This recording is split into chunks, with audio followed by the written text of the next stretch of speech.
Good morning. Good morning, everyone. Naririnig naman ako, ano? Naririnig ako. Okay, sige po. Yeah. At today we will be finishing the lecture for finals kasi in 2 weeks time, we will have the major exams na. So we need to finish everything ngayong araw. However, meron pa tayong last activity doon sa apps doon sa ating sa application na ipina-register ko sa inyo last time. Now, what I'll be doing na lang is to record yung gagawin and then yung output. Magkakaroon ako ng video tutorial na dapat yung output doon sa system na yun. And then, all you need to do is to submit because that is your final requirement sa akin. Tapos, uh, ayun lang naman.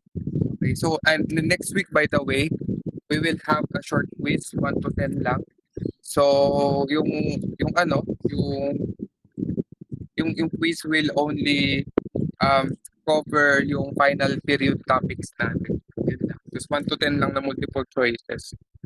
Tapos, of course, yung activity, wag kakalimutan. Kapag sinend ko na yung tutorial sa GC, pakibasa, pakinood, then gawin nyo on your own. Okay, so yun po. Ang agenda lang ngayon talaga is to finish the final period topics. Okay. Sige po.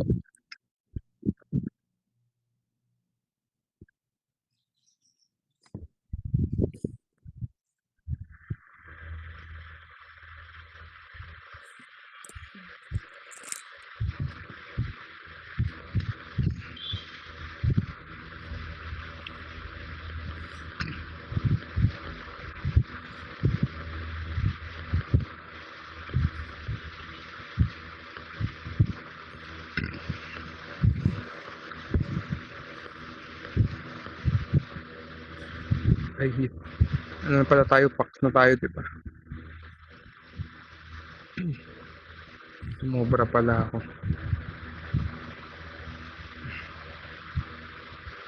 Okay. Ngayon, we'll be discussing packs and of course, I will be sharing to you some information that you need to know about the hospital information system. Okay, and the risks. Kasi by next semester sa CRDR, mas i-explain yung risk, his, and facts na applied na. Baga, ina-apply na natin siya doon sa digital images natin. Kasi ngayon, inaaral pa lang natin yung totality or yung general aspect pa lang ng informatics. Pero yung application niyan, it will be shared to you, okay, sa atin sa ating sa CRDR, sa Computed and Digital Radiography. So, doon sa mga workflow na inaral natin nung last time, pakikita nyo naman yung function, pero yung mga malalalim na aspeto pa about sa facts and his and res, doon po yan uh, sa ating CRDR.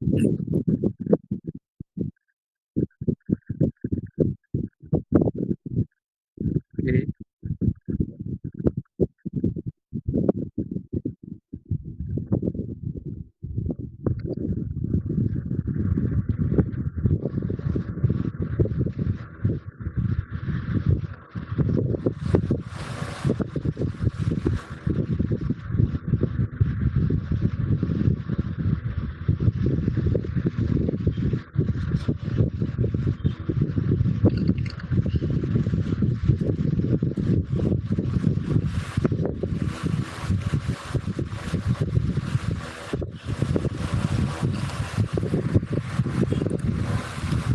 Okay.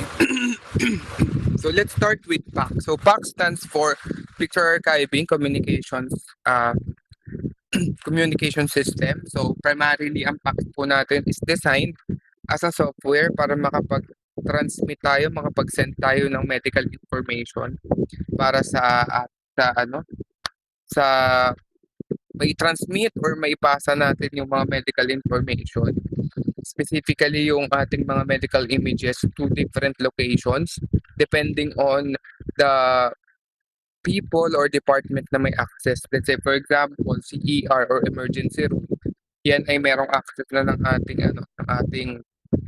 uh, ng ating images. So it should be sent to them. So the way we can send images to them is through the PACS system. Okay? So of course, ang PACS po natin ay may major components. Ito yung mga bagay na hindi dapat mawala pagdating sa PACS or in doing the PACS or installing the PACS system sa atin. So, uh, una, una sa mga components, syempre yung computer natin or the hardware. So we need a device for us to do or for us to have yung ating system kasi diyan mo siya ilalagay. Kumbaga, yan ang kailangan. We need a tangible equipment para mangyari itong mga bagay na ito kasi the software cannot function without the hardware, syempre, kasi how can we access the software kung wala tayong hardware? So, another is the imaging modalities or imaging machines because the raw data o yung mga information na kailangan i-process para maging shown image siya or manifest image siya sa monitor are needed uh, to be processed or kailangan ma-acquire siya sa imaging machines. Okay? Another na kailangan natin is secure network. So a secured network is very important para makapag-distribute ka kasi kahit may system ka, may RIS ka, meron kang mga PACS or DICOM. Kung hindi naman maganda yung network natin, hindi mabilis ang internet in short, hindi pa rin masisend. Totoo naman, di ba, kahit nga tayo, di ba, pag nagsisend tayo ng mga images, kung mabagal, di ba, sa Facebook lang, hindi agad masisend. So, ganun din po dito sa ating pag-aaral or dito sa ating work. Okay? So, another is a workstation. Pwede siyang mobile. Okay? Na kailanganin din natin. Okay? Para sa viewing, 'di ba? Para makita mo yung image mo kasi later on mag-undergo yan ng post-processing eh. So we will do the processing after that. And then of course, pagdating sa interpretation ng images, kailangan din ng doktor ng monitor for them to better demonstrate or for them to see the image and interpret. And then kailangan ng electronic archive, 'di ba? So kailangan yung archives for storing or para makapag-store tayo ng images. Okay? And of course, kailangan din natin ng another for storing and of course retrieval. So what do you mean by retrieval? Always remember, retrieval cannot happen if hindi mo na-save yung file. Okay? Or hindi pa nasa-save ang file. Files that are not stored cannot be retrieved. Okay? So, ibig sabihin, kailangan ng image na store mo muna siya bago mo siya ma-retrieve. And most of the time, retrieval happens in the radiologist workstation. Kasi na-save muna natin yung image sa server bago yung mga radiologists, pag time na nila babasahin yung image, i-retrieve na nila from the archive yon or from the server. Okay, so yun po. Ayan. So, of course, another natin na system na ginagamit is the DICOM or the Digital Imaging and Communications in Medicine. So, it is a standard protocol for the management and transmission of medical images and related data and is used in many healthcare facility. Eto kahit mag-words na kayo ang DICOM po, tatandaan natin, is a standard. Okay, it is a file image or file standard natin siya. So, kailangan si DICOM for the transmission ng medical images. So, anong pinagkaiba po ni DICOM kay PACS? Si DICOM, you can only use DICOM as network protocol or as the mean para makapag-send ka ng images within the radiology department lang. Pero if you want to send images from inside the radiology department to outside, so ilalabas mo yung image, dadalhin sa sa ER or even in telemedicine or teleradiology. Kunyari ang doktor ay nasa labas or outside outside the hospital siya. So, pwede mo rin siyang padalahan ng images through fax. Pero 'pag DICOM sa loob lang 'yan. Pero kasi sabi nga natin 'di ba dalawa yung gamit ni DICOM, eh. It is a standard file format which is a DICOM or DCM na puwede mong magamit kahit saan ka mang makarating na healthcare facility basta may reader lang sila. And of course, a network protocol or by a mean or a software that helps us to send information. Okay? Gano'n po. So, fundamental PACS architecture and design, tatandaan lang po, 'pag narinig ang terms na architecture or topology, this talks about the arrangement. Tandaan na, arrangement. So, arrangement of the system and related to the hardware, paano siya ina-arrange sa loob ng radiology. Okay, so it also includes yung network connection, internet connection, saan ba dapat dumadaan. Ayan. So, sa specifics ng topology, dapat alam lang natin yung workflow para we can guide those persons who would be doing the arrangement. So, kunyari yung IT nyo or yung mismong manufacturer, they can suggest ng ways on how to arrange things na mas madali based dun sa workflow natin. Okay, based dun sa naisip nating workflow or yung napag-usapan at napag-agreehan na workflow. So, sila yung maglalagay. Pero siyempre as since tayo yung magde-decide ng mismong arrangement, tas sila lang naman yung magko-connect, yung mga IT tsaka yung supplier, at least we know these things, 'di ba? So, una, may mga components tayo parang katulad nung kanina. So, ulitin lang natin imaging modalities like yung X-ray, 'di ba? X-ray machine, CT scan, magnetic resonance, lahat po yan ay puwedeng maka-connect kay PACS, okey? Another is the secured network. Yan, na-allergy na ako. Okey. So, another is, ayan, a network or internet connection para sa transmission or para makapag-send tayo ng patient information. Workstation of course, kailangan and uh, ayan.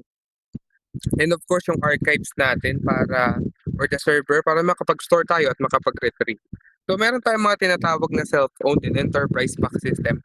Simple lang 'to, ito yung mga PACS system natin na ginagamit for the workflow na pinag-usapan natin last time, like the IHE model or the integrated healthcare enterprise model, yung complicated na workflow.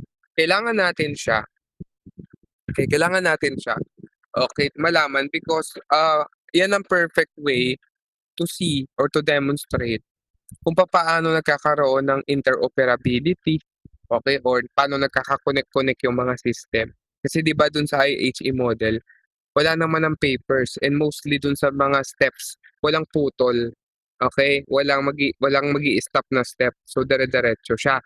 So efficient talaga yung workflow, 'di ba? So yun.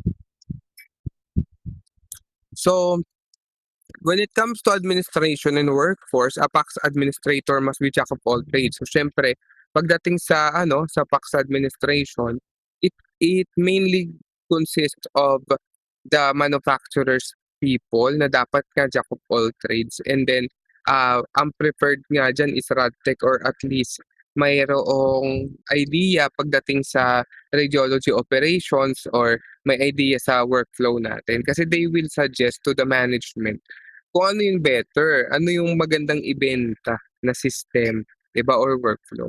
So kunyari yung 'di ba yung ating Fit Academy, they are manufacturer. So, siyempre doon sa team nila meron silang PACS administrators na composed of different healthcare professionals para mas madali nga naman yung pag-aaral at mas madali nilang mai-share at maitama yung mga dapat nilang i-share sa atin, 'di ba? So, ayun. So, puwede rin tayong maging part ng flow na 'yan or ng workforce nila because, later on naman kasi 'pag kayo ay RRTs na hindi lang naman kayo puwede sa ospital, eh.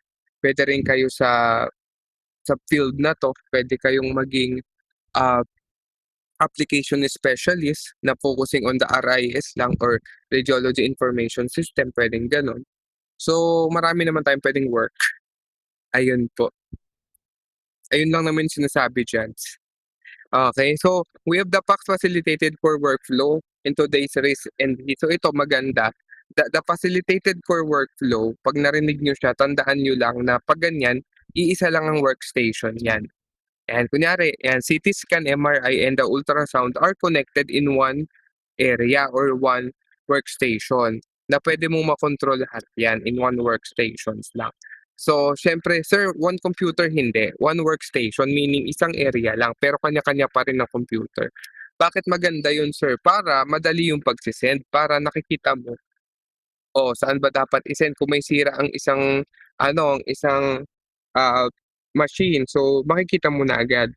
Okay? Maganda diyan centralized workstation and then of course, 'pag nagkaroon ka na ng raw data from the machines or imaging machines, the DICOM file or raw data, dadalhin yan kay QA workstation. Siyempre i-edit pa natin, enhance pa natin, up until 'pag ready na tayo, 'pag done na, we will now send the images doon sa ating, storage or doon sa ating archive.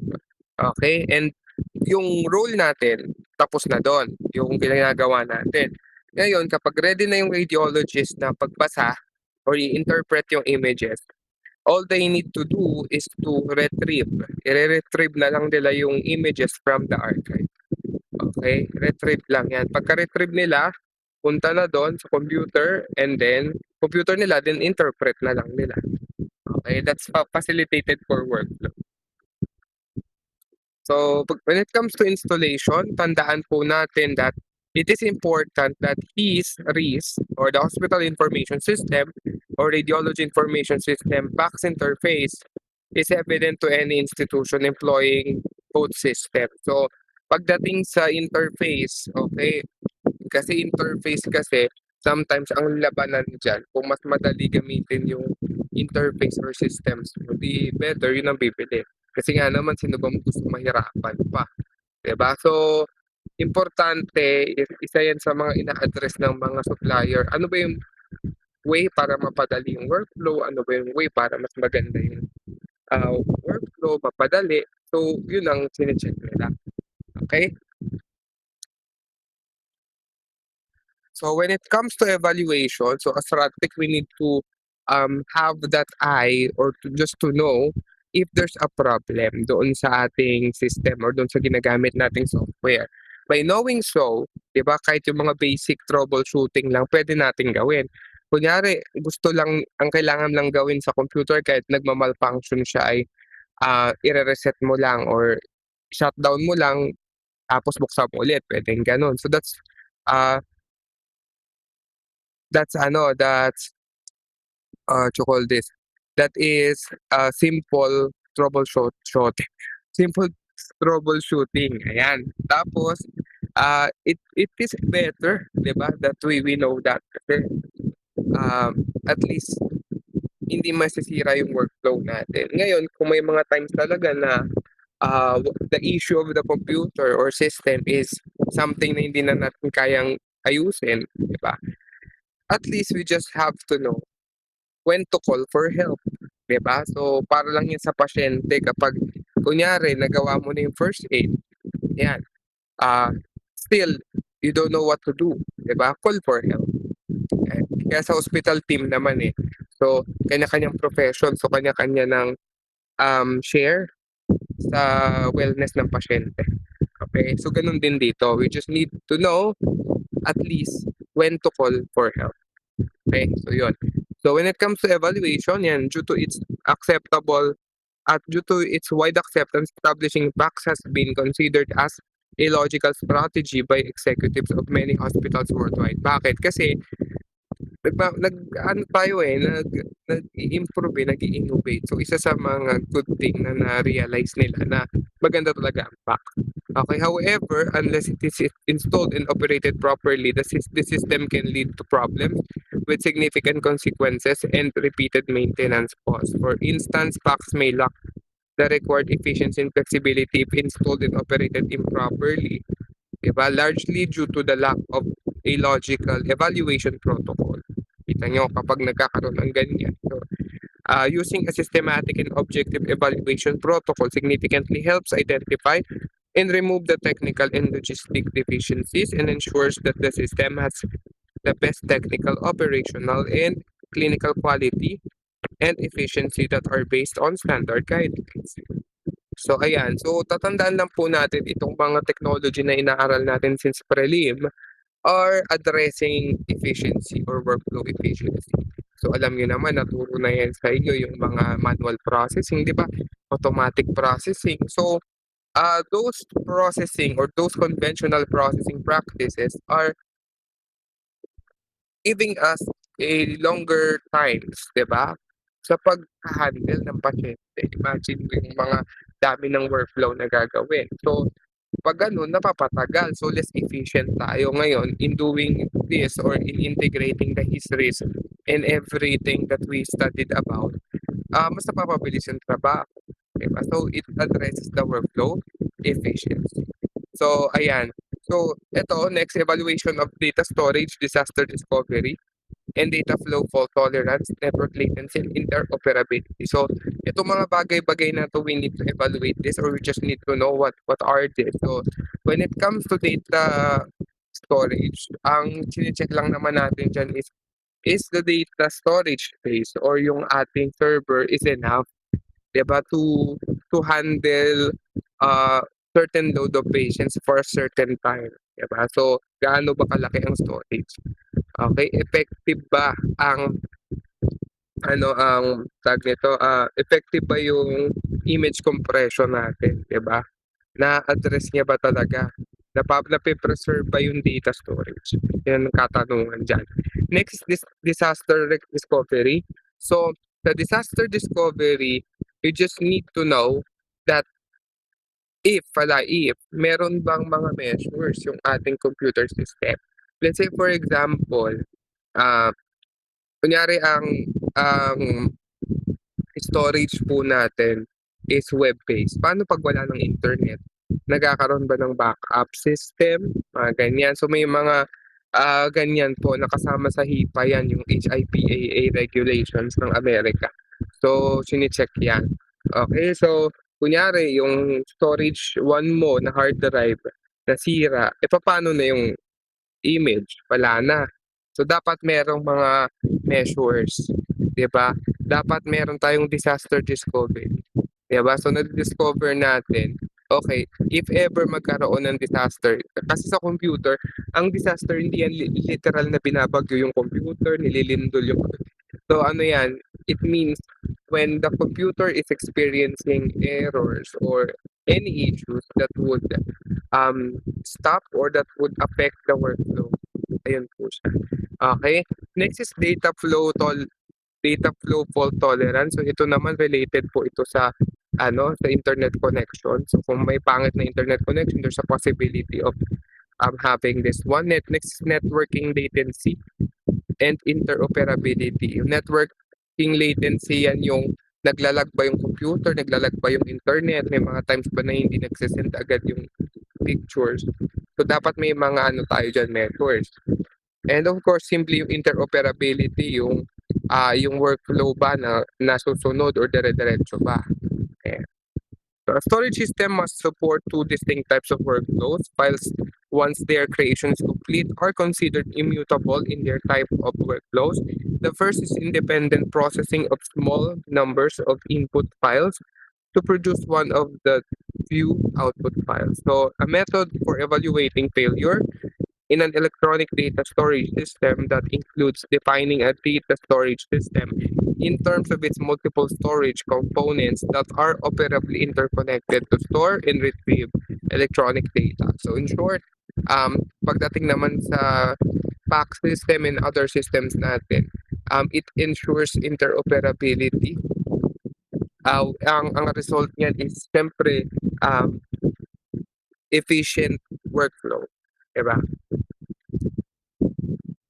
So RIS assessment, so we know that radiology information system is the system that we use in order for us to manage yung radiology radiology-related files natin such as yung images natin. So, of course, this is responsible for the administrative and clinical information management task of the radiology department and all of its subsidiaries and support to operations and work processes within a radiology department. So, the main features of an information system can be cited in items such as ito yung mga pwedeng magawa with RIS. Okay, so number one is we have these functional requirements. Ang functional requirements are processes or yung mga pwede nating magawa with RIS na talagang ginagamit natin, na talagang tayo yung nagko-control like scheduling, we can do scheduling. 'Di ba nga sa workflow pwede mo pang ma-send dun sa mismong machine yung schedule, work list, and these digital instructions. We can also have this control user access for security purpose and patient satisfaction electronically and paper operations, okay, like yung file analysis and planning schedule, support for work list and files, detailed survey, reporting and encodes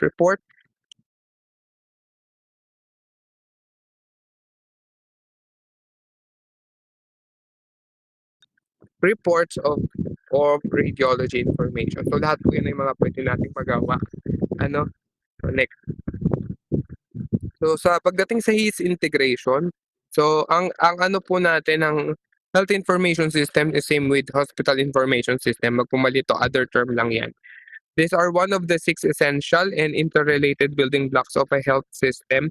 A well-functioning HIS should produce reliable and timely information on health determinants, which health status and health system performance, and capable of analyzing this information to guide activities across all other health system analyze building blocks. So ang ating HIS po tatandaan lang, this is very important for our management or overall management of data or hospital data.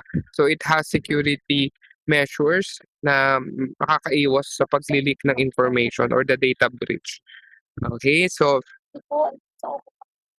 he's enables decision makers at all levels of the health system to identify progress, problem, and needs. Kasi nga, meron tayong statistics na part dyan na automatic. Yung numbers ng mga pasyente, number ng cases are being generated by the system itself. So it helps the managers to identify if there's a progress when it comes to financial aspect and of course yung progress ng mismong hospital kasi kung nag-innovate na sila to the system. So that's a good sign na talagang may progress din yung mismong business or ng hospital. So, sana tayo. Okay, this is also a way to make evidence-based decisions on health policies and programs and optimally allocate scarce resources of all which are key elements in the success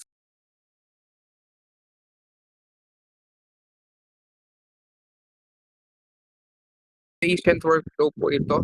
Okay, so ito sample lang katulad lang nung dati. So depende pa rin yan sa hospital na kung saan kayo. So just check and familiarize lang. Okay. So outpatient naman, same lang din with inpatient. However, ang ating outpatient po is iba po kasi siya. So ano siya, patients are not for admission, hindi sila ina-admit, ano lang, stay lang sa ano lang, healthcare, mabilisan lang. Okay, so of course, naka-integrate pa rin naman, pwede pa rin i-model sa kanila yung systems natin. Okay, depending on the hospital workflow pa rin. So outpatient procedures, especially same-day surgeries, provide a safe, convenient alternative for many tests and treatments that formerly required an overnight hospital stay. Yung physician or healthcare professional can determine if yan yung option for the patient. Outpatient diagnostic testing is the ideal place for the patient to have tests done quickly and accurately. So in short, not only inpatients are being ina-apply itong mga pag-aaral natin but also sa outpatient. So ayan. So of course, as professionals or as RadTech, we are dealing with innovations. Yung mga machines natin, maraming innovation ngayon. So may mga AI na rin ngayon po, lalo na sa ibang bansa, yung mga machines sa ibang bansa, nagbibigay na ng ano yan, ng um, suggested diagnosis ng mga images. So with that, uh, as RadTech, we need also to improve ourselves to know more about the new innovations when it comes to PAC system. So it is our job para makapag-update rin tayo, no? The program offers a variety of interactive workshops and training to educators, specialty service providers, counselors, therapists, patients, and clinicians. Trainings can be tailored and individualized to meet the specific needs of the audience. So of course, ang PACS training po is being given, may in-depth niyan, merong mababaw. Usually yung mababaw, yan po ay kasama na sa pagbumili ng bagong machine at ititrain yung mga end users o yung mga gagamit. So, limited lang yung sinishare nila pagdating sa functions lang ng PACS natin. So, yung mga deeper aspect, usually yan yung may bayad at sa labas mo siya aaralin. Okay? So, of course, health information technology presents numerous opportunities for improving and transforming healthcare, which includes yung reducing human errors. Totoo naman kasi marami ng mga kayang gawin yung computer, okay, na iwas na sa atin, kumbaga bawas trabaho sa atin. Improving clinical outcomes kasi nga mas nagiging efficient, accurate na, facilitating care coordination, improving practice efficiencies, and tracking data over time. So, yun yung mga pwede nating magawa. So, the use of information technology has been proven to offer numerous benefits, including improved medical care, kasi nga mas focus na lang natin yung kay patient kesa dun sa machine. So, reduce medical errors, lower healthcare costs, and more affordable healthcare overall. So, establish networks and social support for patients and healthcare professionals alike. And that's it, the end of our discussion for final. So again, let me just remind everyone that our final examination will cover all the topics from prelim. Okay, babalikan niyo yung prelim. So again, next week po, we will have an examination, a quiz, a short quiz lang. It will be sent to you. And then, just need to answer 1 to 10 lang po na multiple choices yun. Ayan, yun yung, ang coverage lang po nun ay final topics. Okay, and then again, may sisend ako na video tutorial that you need to apply doon sa system natin, sa Fit Academy, and just need to do something, discuss ko doon sa recording. Okay, so yun lang naman. So before we end, do you have any question? May katanungan po ba?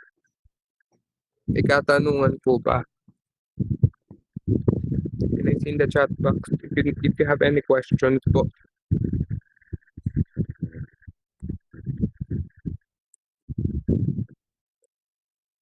Thank you, Pagunzala. Thank you, Abendaño. Thank you, Painaga. Thank you, Bio. Okay, sige. With that, thank you very much for attending. Last reminder, next week po, di ba mag-quiz lang naman tayo. So, we will not be meeting here. So, please, ang gagawin lang po next week ay mag-sign in, mag-enter lang kayo dito sa class in. Kasi nga, di ba may class in class tayo talaga. Enter lang kayo para ma-record yung attendance. Okay, para makuha ko kasi nare-record dito kung pumasok kayo, anong oras kayo pumasok, anong oras kayo na-disconnect, at kung bumalik pa ba kayo. Diba? So, nakikita ko yun. So, that would be considered as your attendance. So, pasok lang kayo, siguro take 5 minutes, then alis na kayo. Okay? Or basta makapasok at may ma-record akong attendance nyo. Kasi I can tell naman na yan ay quiz day natin. Okay? So, yun lang naman po. Maraming salamat everyone. Have a good day. Mag-lunch po. Thank you. Thank you, Lisa. Thank you. Thank you. Thank you, everyone.